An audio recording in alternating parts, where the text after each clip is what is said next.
All right, Spurs lose. Spurs lose. Spurs lose 117 to 130 points to the Cleveland Cavaliers.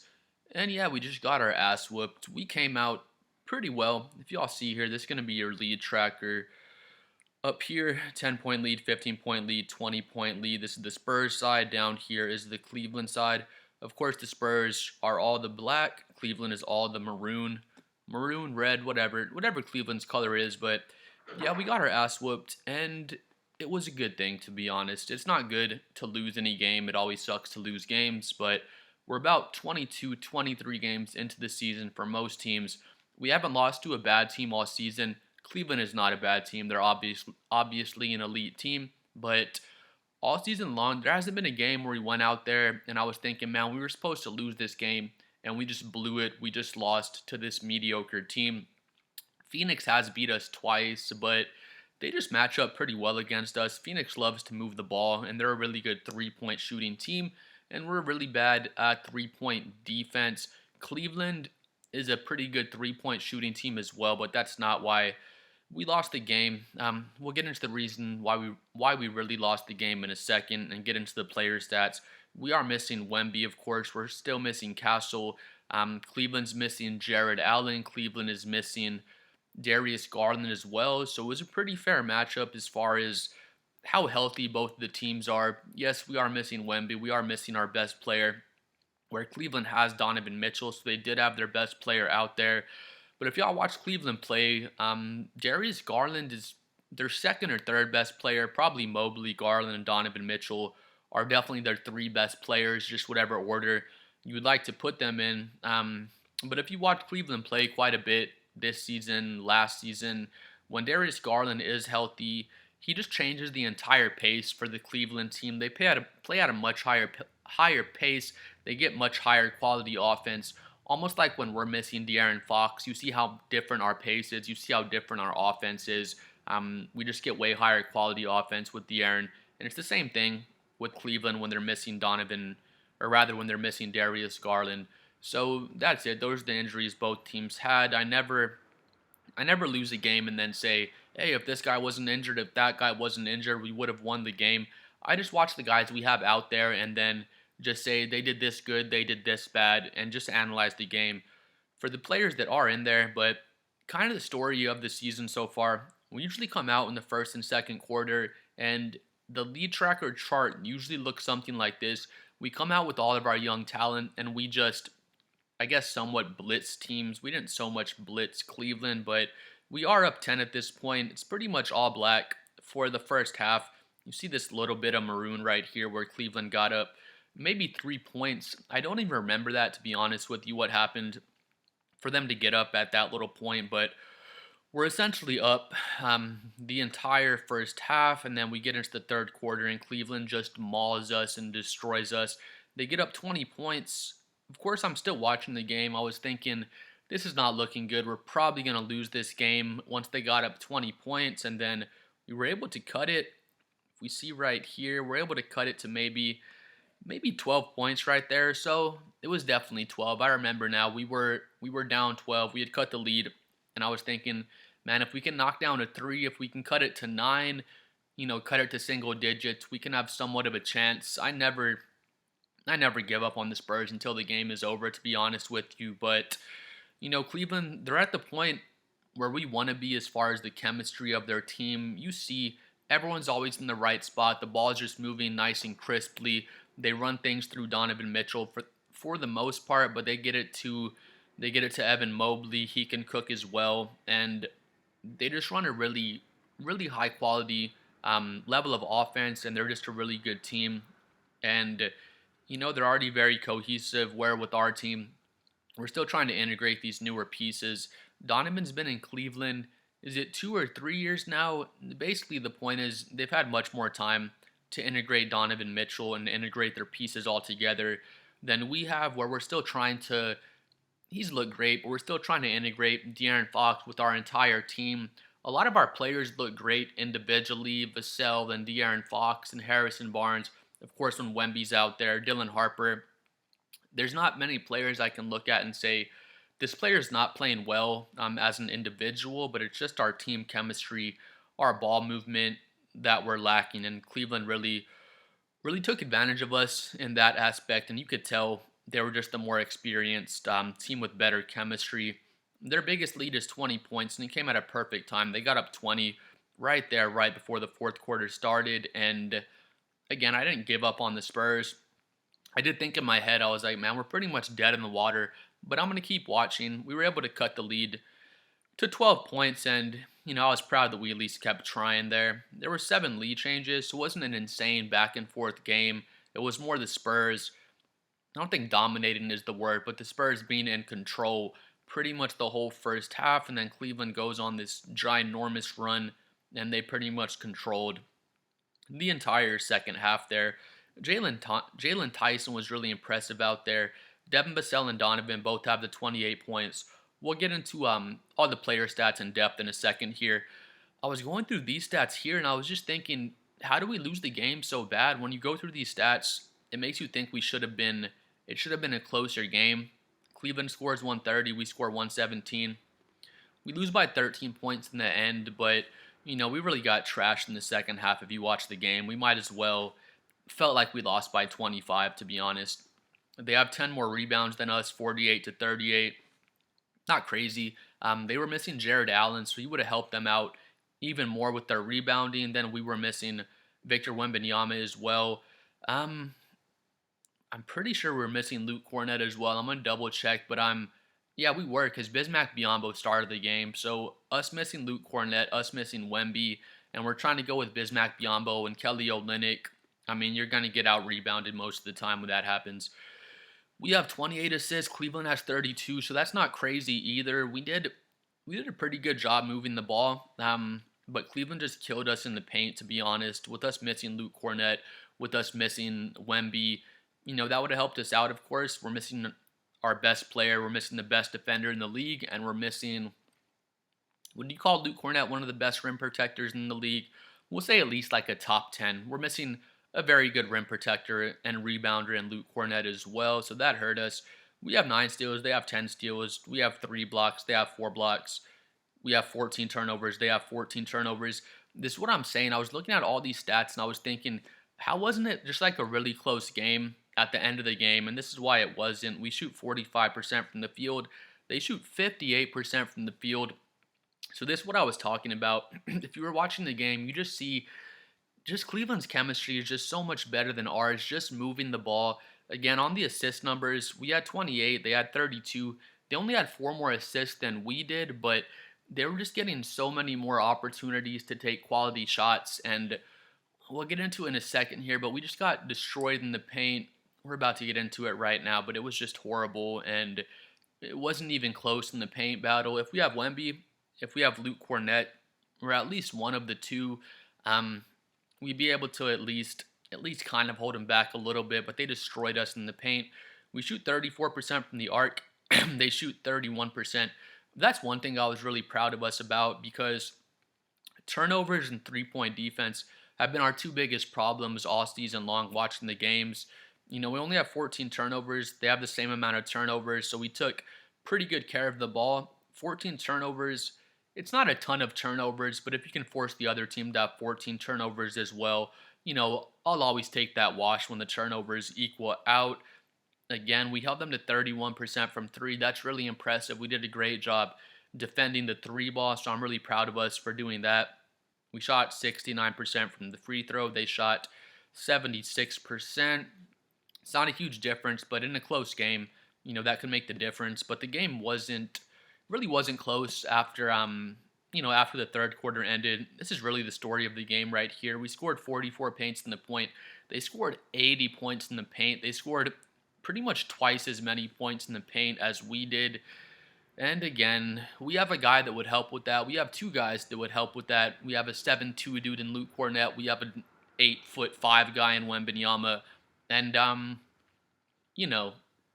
we can't just say, like I said earlier, we can't just say, hey, Cornett and Wemby are missing, so that's what it was. We just lost the game because of that. That was a large reason, but again, I can just look at the guys we have out there and analyze what they did, but Bismack Biyombo and Kelly Olynyk, they're just not going to be able to defend the rim at a high level, and it just is what it is. They tried their best.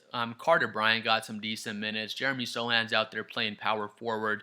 Jeremy and Carter are very good players. Carter's still a younger player, but I think Carter's going to be honestly a really good rim protector for a small forward once he gets more developed. But we just did what we could out there, but we were undersized. Second chance points, 18 to 16. It's not a huge deal. Again, that's ridiculous. They had 80 points in the paint. That's insane. 80 points in the paint. I would have to check. I feel like that's probably the record all season. I would find it hard to believe that any team scored more than 80 points in the game so far this season. And then, I guess it wasn't just points in the paint. Excuse me. These two stats go hand in hand, though. We had 6 fast break points. Cleveland had 24 fast break points. And, all 24 of those fast break points probably came in the paint. They shot 31% from 3. So it wasn't like they were getting out on the fast break to shoot open threes. They were playing old school, getting out on the fast break and going in for dunks and layups like the old heads would love. So, yeah, they killed us on the fast break. They killed us in the paint. We'll start off with Cleveland real quick. Jalen Tyson was so impressive. He's a second-year player. He's making a really big leap from his first year to his second year. I haven't had a huge chance to watch Cleveland this season, to be honest, but I'm going to try to get some more chances to watch him to see how Jalen Tyson looks out there. He's 2 for 4 from 3. He's a really good three-point shooter, but he's 11 for 15, and a lot of his points weren't coming off mid-range jumpers. They were coming off pump fake from 3, dribble, and get an easy layup at the rim because we had no rim protection. Donovan Mitchell's 1 for 5 from 3. We know he can get on fire and knock down 8 threes in the game, but he didn't do it this game. He gets 11 free throw attempts because you guessed it, he was getting into the paint a whole bunch, and he's 9 for 17 for 28 points. Evan Mobley, same thing. He doesn't even take a 3. He has 17 points. I can't remember him making a mid-range jumper, to be honest. So again, just points in the paint. Naquan Tomlin, 1 for 3 from 3. They're 8 for 26 as a team from 3, so they only made 8 threes, which, needless to say, is not a lot of threes. They just destroyed us in the paint. Lonzo Ball was doing very well defensively. He had the 3 steals, and he's just a great on-ball point of attack defender and an even better just versatile team defender. But that's enough talking about Cleveland. They were awesome. They got in the paint, and they did a great job attacking us. Julian Champagnie, 11 points. He knocks down 2 threes. He's 4 for 8. He's minus 22 out there, so plus minus can be deceiving at times. He has the 3 steals. I think the plus minus is kind of deceiving in this case. It wasn't like Champagnie was playing horrible defense out there. He just happened to be one of the guys out there when Cleveland went on their giant run. De'Aaron Fox is minus 19. He has the 4 turnovers. He did a pretty bad job taking care of the ball, to be honest. He had some, I think there was one where he just lost the ball. Who was it? Somebody just ripped De'Aaron Fox. If y'all remember the play, I want to say it was Lonzo. It may have been. Tomlin didn't even have any steals. I forgot who it was exactly, but De'Aaron Fox tries to go to like a little spin move, and they just read it really well, and they ripped De'Aaron Fox for an easy dunk at the other end.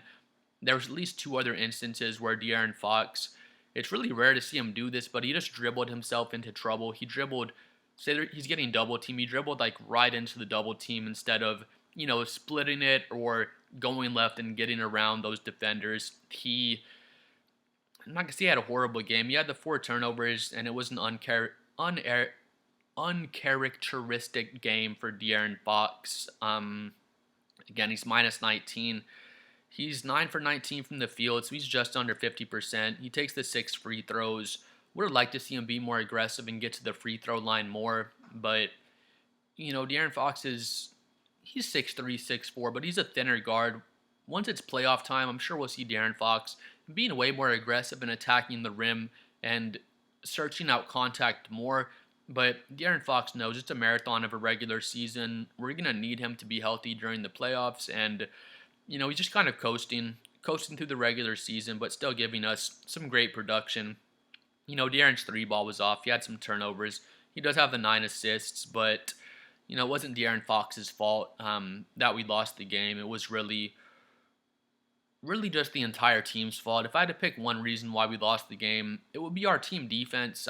Just not having that chemistry defensively. Another thing too, every single game I noticed it, we'll have De'Aaron dribbling the ball up top, or Devin Vassell has the ball, and hey guys, please save us. And we have four guys just standing around the perimeter. No one's having any motion off ball. Like, set a back cut for Champagny so we can pop out and get an open three. Do something. Set some screens off ball. Just any kind of off ball movement, because I've noticed it time and time again this season where we just don't have an offensive identity. I always mention it. You saw with Cleveland, no matter who's in the game, they're still running the same style of offense. You're just plugging in and playing different players. Same thing with like OKC. Same thing with Denver. Even when Jokic is out of the game with Denver, they give the ball to Jonas Valanciunas, and everyone's running dribble handoffs, running all sorts of action through Jonas Valanciunas. So, we are missing Castle, we are missing Wemby, but if the Nuggets were missing Jokic and Jamal Murray, nothing would change. They have less talent, of course, but they're still running all the same actions off the ball. And, that just comes down to coaching, to be honest. We can do a better job of having an offensive identity, because our offensive identity is really just get De'Aaron Fox the ball, get Vassell the ball, get Wemby the ball when he's healthy out there, and let them play quite a lot of hero ball. And our team's just so talented, it works out the majority of the time. Obviously, we have a great record. We're the 4th or 5th seed in the Western Conference right now, so it's kind of a bittersweet thing. It's cool to see, hey, we can be the 4th, 5th seed in the Western Conference without having a real offensive identity, just with all the talent we have at the guard position, the talent we have with Wemby, what Luke Cornett can do defensively.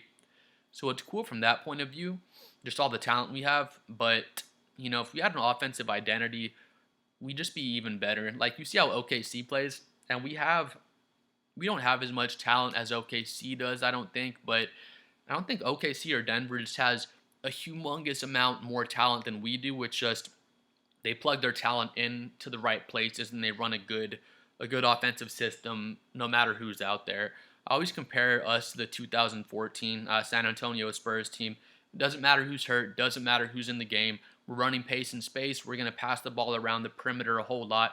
We might dump it down to Boris Diaw. We might run pick and roll with Patty Mills, with Manu Ginobili, and we're just getting open looks, open corner threes, open wing threes, and nothing changes. It's all pace and space. It's all ball movement, and we've done a poor job of that all season long. Devin Vassell has just been great for us. The past 3 games or so, Devin Vassell's really finding his rhythm. He has 28 points on 8 for 16. He's 7 for 13 from 3, 3 assists, 3 rebounds, 2 turnovers.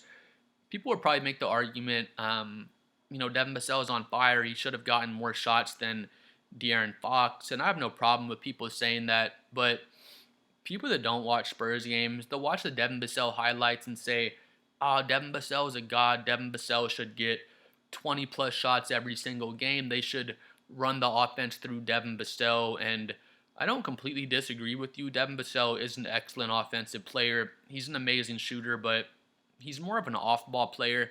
You can't so much just give Devin Vassell the ball and tell him to isolate and have him shoot 8 for 16 just off a bunch of ISOs and off of a bunch of action where he's the primary ball handler. I'm not saying he can't do it. You can have him handle the ball and run off a screen. He kind of snakes his way around to his sweet spot and shoots a fadeaway at either one of the elbows. He shoots at the free throw line. He can knock those shots down at a high clip, but he's not De'Aaron Fox in the sense of being able to create a high quality shot for himself over and over again on offense. De'Aaron Fox is better at that. But I will blame it more on Mitch Johnson and the coaching staff. Vassell still gets his 16 shots. He was obviously our hottest player tonight. The reason we lost was us being stagnant on offense and our team defense, like I said earlier. But we could have done better coaching wise to try to get the ball into Devin Vassell's hands even more. And like I said earlier in the video, that kind of comes down to us being so stagnant on offense. Mitch Johnson just has to say, we're going to run more plays for Devin Vassell. And it's harder for Vassell to get the ball because he's trying to catch in like more off-ball actions. He loves just to catch and go right up for his shots, and he's really effective off the ball. And he's limited with the ball in his hands. He can only do so much as a primary creator.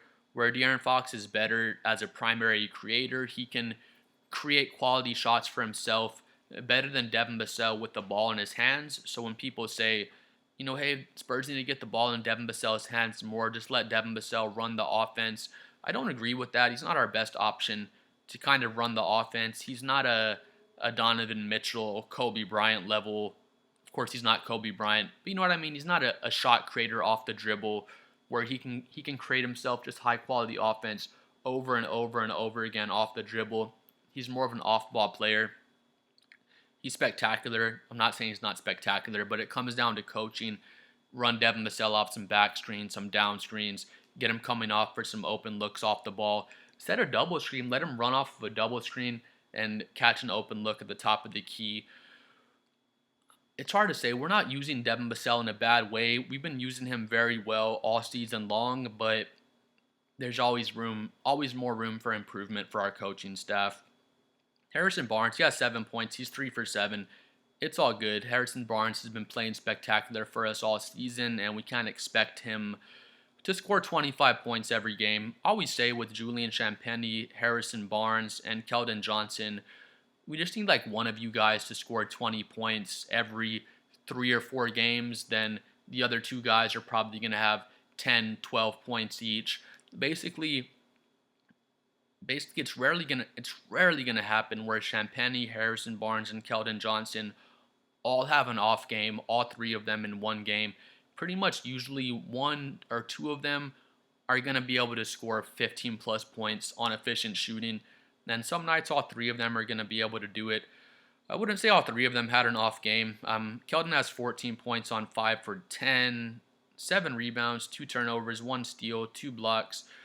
There's still times Keldon has been great all season. First of all, he's really bought into his role off the bench, being not so much a sixth man. I'd say Dylan Harper is more of our 6th man, even though he was pretty bad this game. But yeah, just his offensive rebounding, all of his energy off the bench. He's been playing really physical defense. He's been more locked in defensively. My complaint about Keldon, it's the same complaint I've had the past 2-3 years. There's times when he catches the ball at the wing, and he can be a bit of a ball stopper. He'll catch the ball, and there's like a wide open shooter in the corner. Instead of passing it to wide open Vassell in the corner, he'll get off the dribble. He'll attack, get to his spin move, take a floater in the lane, and he'll make the shot 60% of the time. He's really good in the paint, but he can slow down our ball movement at times, and he can make some lower IQ plays on offense at times. But with that being said, he has been great offensively. He's been great rebounding for us as well. But that is kind of the next step in Keldon's game. What is Keldon? 25, 26. It's not like he's done developing. It's not like he can't get better from like a basketball IQ standpoint. But that's just what'll frustrate me with Keldon is he can stop the ball at times, and he can, there's times when he catches the ball, he's driving into the paint. As soon as he gets 2 feet in the paint, he might be getting double teamed or triple teamed. And I'm like, Keldon, just pass it out to anybody, and they're going to swing the ball around the perimeter. We're going to get a high quality look on offense. So that's the next thing I want to see from Keldon. He hasn't been able to do it the past 2 or 3 years, but I'm just hoping, maybe just not a part of his game, but he creates so much attention when he drives in the paint. He'll have 2 or 3 pairs of eyes on him. And I just want to see that next step in his game where he passes the ball out and creates even higher quality looks for his teammates, because he could be like a 3rd option playmaker. We have maybe even like a 4th or 5th option, because we have De'Aaron Fox, we have Devin Vassell playmaking, Stephon Castle, Dylan Harper. If Keldon Johnson could develop that next part of his game where he gets 2 feet in the paint, because he does such a good job of getting into the paint, but if he can get 2 feet in the paint and get better at kicking it out, it would just give us, an extra playmaker out there and another guy that can help us get high quality 3-point looks. But other than that, Keldon's been so good for us all season long. Bismack Biyombo gets a siding out there. He only plays 10 minutes. He just doesn't match up well with the Cavaliers. They're missing Jared Allen. They're playing small ball out there, and he can't really move his feet and keep up with those boys out there. Jeremy Sohan gets about 25 minutes. We needed him out there tonight. 10 points. He's 5 for 9. 5 rebounds, 1 assist, 1 steal.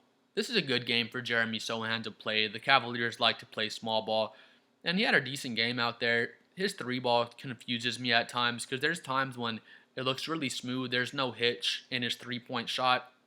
And then there's other times where his hitch is really apparent, and his 3 ball's been off and on. I think it looks better than it did last season. I think he's more confident in his 3 ball. He can knock him down a little bit, but I've been saying my past probably 3 or 4 videos, I feel like we're probably going to trade Jeremy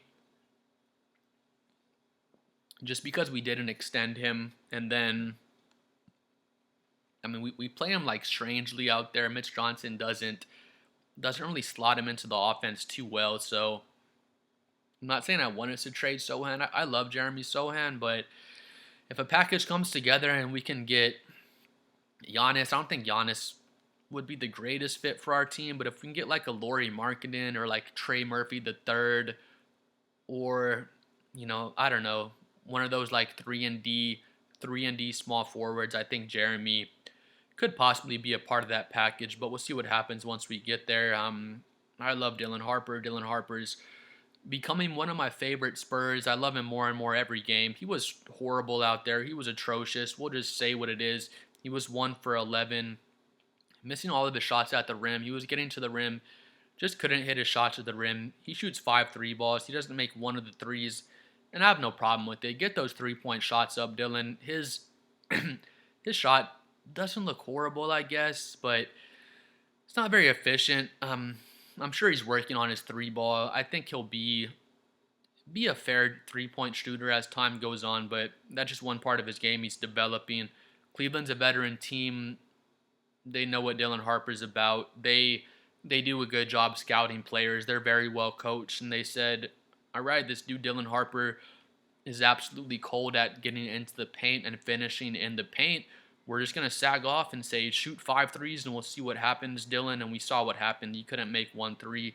He has the 4 rebounds, 6 assists, only 2 turnovers. So he did a pretty good job taking care of the ball in his 23 minutes. But, he has 3 points on 1 for 11. He did get the 1 and 1.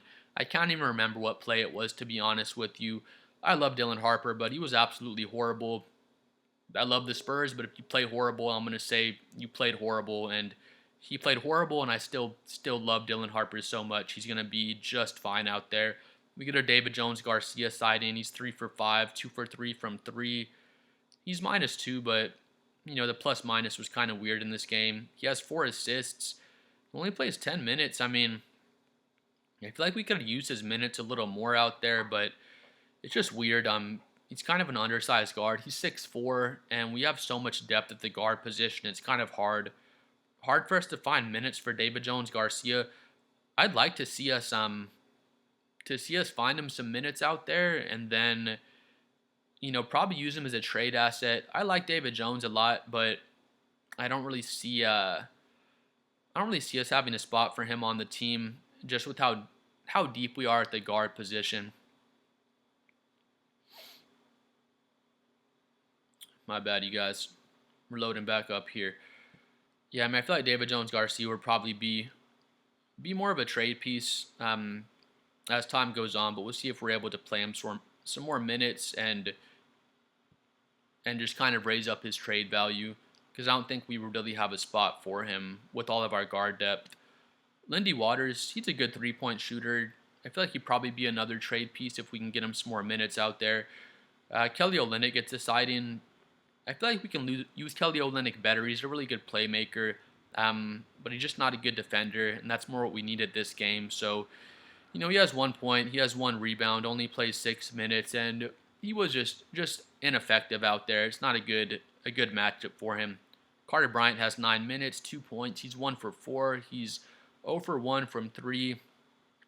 3 rebounds, no assists, no turnovers. I felt like Carter Bryant looked just fine out there. He played decent defense, and we love Carter Bryant, we love Dylan Harper. It just comes down to them getting more minutes and developing. I do like to see Carter get the 9 minutes out there. He looks more and more confident every game. He's not scared to shoot three balls. He honestly has a beautiful stroke from three. And, excuse me, I feel like it just comes down to us getting him even more minutes and just letting him get more and more comfortable out there. I mentioned in previous videos that I kind of wanted us to send Carter Bryant to the G League so he could play 20, 30 minutes every game and just further develop himself.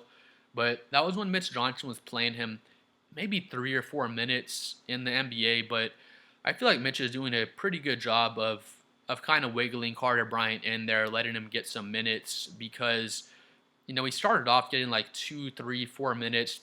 He looked pretty flustered out there. He was getting a lot of turnovers when he first got in there, but he's starting to get about 9 or 10 minutes per game. He's looking more and more comfortable out there, and he's actually getting some more minutes. I feel like Mitch is doing the right thing with Carter Bryant. I feel like playing like 10 minutes a game, 10 to 12 minutes a game of actual NBA minutes is probably better for your development than playing like 20, 25 minutes a night in the G League. But it's when Carter's getting like 3 or 4 minutes per game. That's when I feel like let's just send him to the G League and let him develop himself even more. But yeah, the Cavs whooped our ass. We're missing Cornette. We're missing Wemby. We couldn't defend the paint at all. But I was complaining about our three-point defense earlier in the season. We come out, we're defending the three-point line, but that gives up the paint, and the Cavaliers were getting these driving lanes and just finishing inside the paint on us. But I liked our three-point defense. Once Luke Cornette and Wemby get back in there, hopefully we can keep playing this high-level three-point defense and just funnel everybody towards Luke Cornette and Wemby. But good loss for the Spurs. We're only going to learn from this game. Again, we haven't lost to a bad team all season long. So we've been taking care of business. Cleveland's just, I don't think they're a way better team than us. I don't think they're way more talented than we are. We might be the more talented team than Cleveland, to be honest. They just have the better chemistry and just play better team basketball at this point. But we're on our way to getting better chemistry. So we'll see what happens as the season goes on. Please like and subscribe. I'm trying to get to 7 million subscribers. Let me know what you thought about San Antonio's performance, and we'll see y'all next time. Peace.